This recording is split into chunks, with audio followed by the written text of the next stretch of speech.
Halo semuanya, selamat datang kembali di channel Adi PTR. Video ini adalah video lanjutan dari part sebelumnya. Kali ini saya akan membahas kelanjutan perjalanan saya ke Makassar setelah sebelumnya saya menaiki kereta api Airlangga dari Cikarang ke Surabaya. Untuk lebih lengkapnya, simak terus videonya ya. Dan jangan lupa subscribe channel ini kalau teman-teman suka dengan konten-konten seperti ini.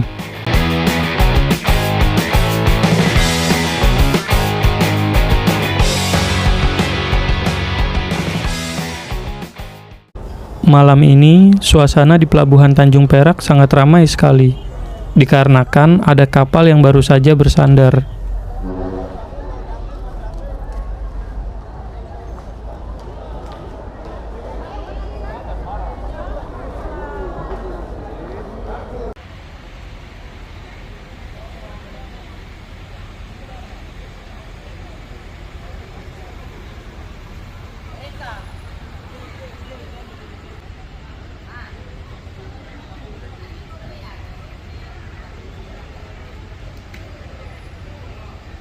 Setelah keramaian mulai mereda, saya mulai mencoba untuk mencari tempat untuk menunggu kapal yang akan saya naiki nanti, yaitu Dharma Kencana 7.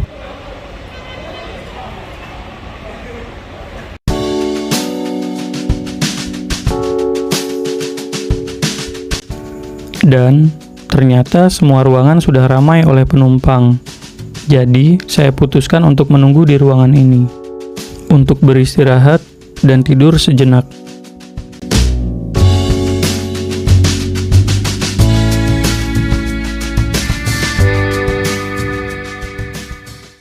Dalam schedule, seharusnya kapal berangkat pada jam 3 pagi. Akan tetapi, pada kenyataannya, kapal baru sandar di pelabuhan pada jam setengah 4 pagi.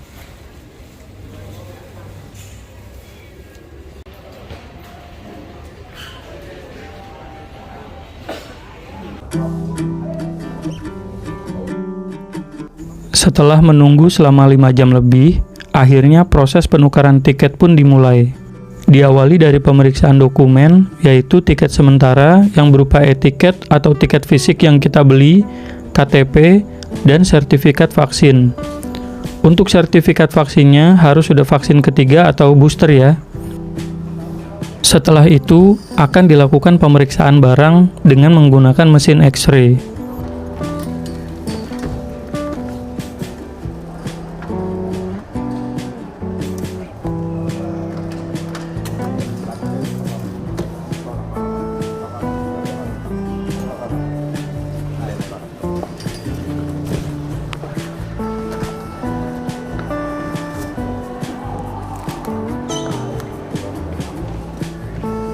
Setelah melakukan pemeriksaan barang, saya langsung ke loket penukaran tiket yang berada di seberang lokasi pemeriksaan barang. Di sini kita siapkan lagi tiket sementara yang berupa tiket fisik atau e-tiket yang sudah kita beli, untuk kemudian ditukar dengan tiket kapal yang sebenarnya.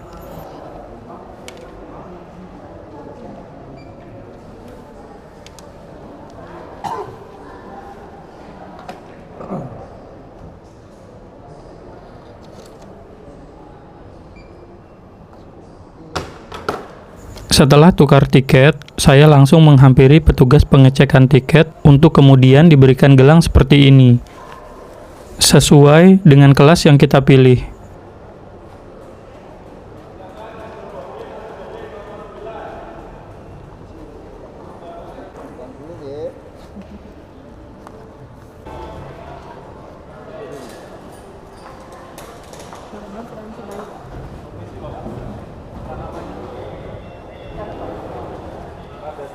Setelah itu, saya baru bisa masuk ke ruang tunggu untuk menunggu hingga diperbolehkan masuk ke dalam kapal.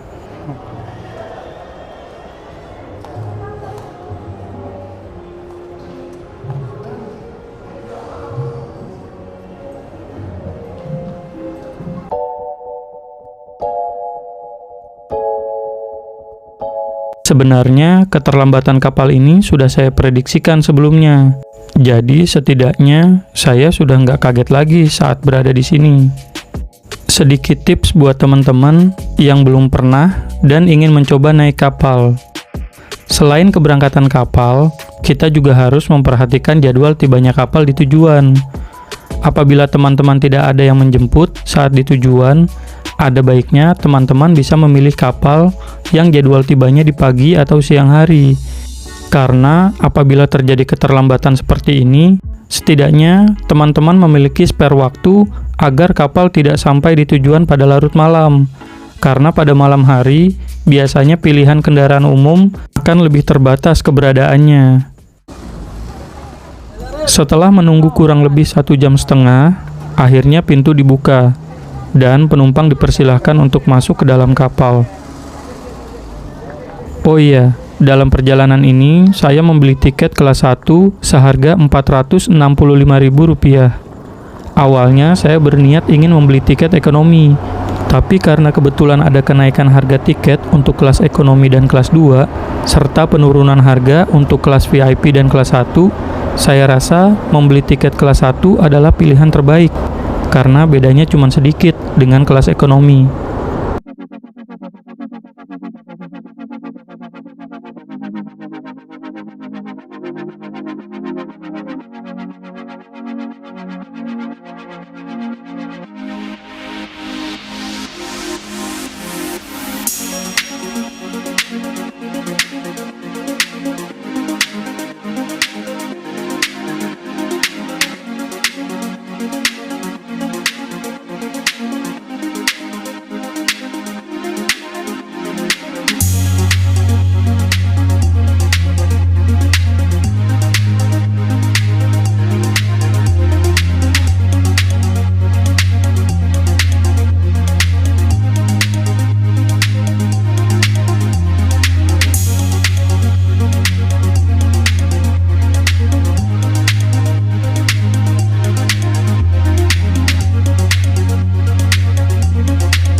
Setelah masuk ke kapal, saya langsung menuju lobi untuk meminta kunci kamar. Di sini akan ada deposit sebesar Rp100.000, yang nanti uangnya akan dikembalikan saat proses pengembalian kunci saat tiba di tujuan.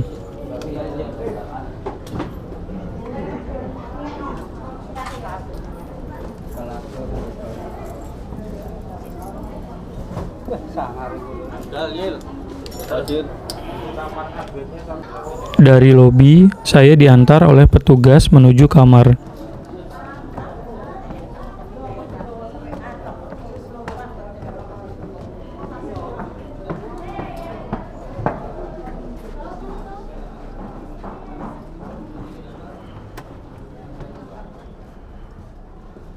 Oh iya, kamar kelas 1 umumnya diisi oleh 2 orang. Jadi apabila teman-teman jalan sendirian, seperti saya, maka akan berbagi kamar dengan orang lain.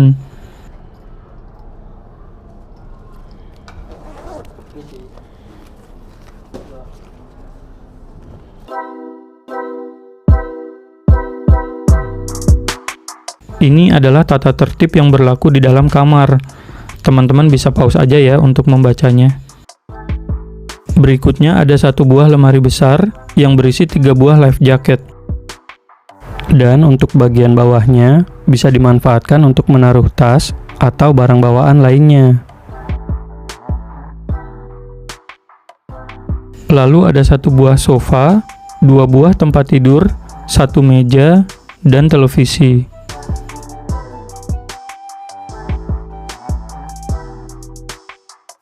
Dan berikut adalah tampilan dari kamar mandinya.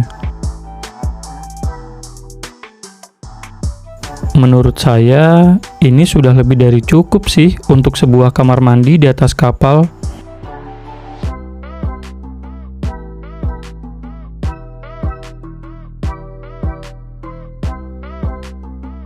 Oh iya, untuk sofa di dalam kamar bisa dijadikan tempat tidur ya, dengan cara seperti ini.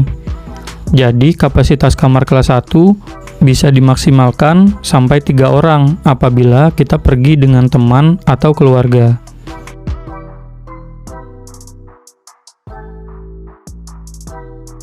Dan yang tidak kalah penting, colokan standar yang kita gunakan di Indonesia hanya tersedia 1 buah saja.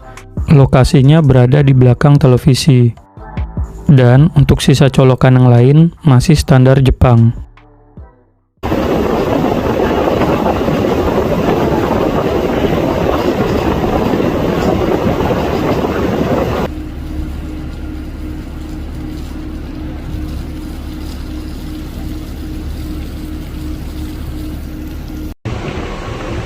Sekitar jam 10-an, kapal mulai diberangkatkan. Kapal ini dibantu oleh 1 buah tugboat untuk melakukan manuver dengan cara ditarik.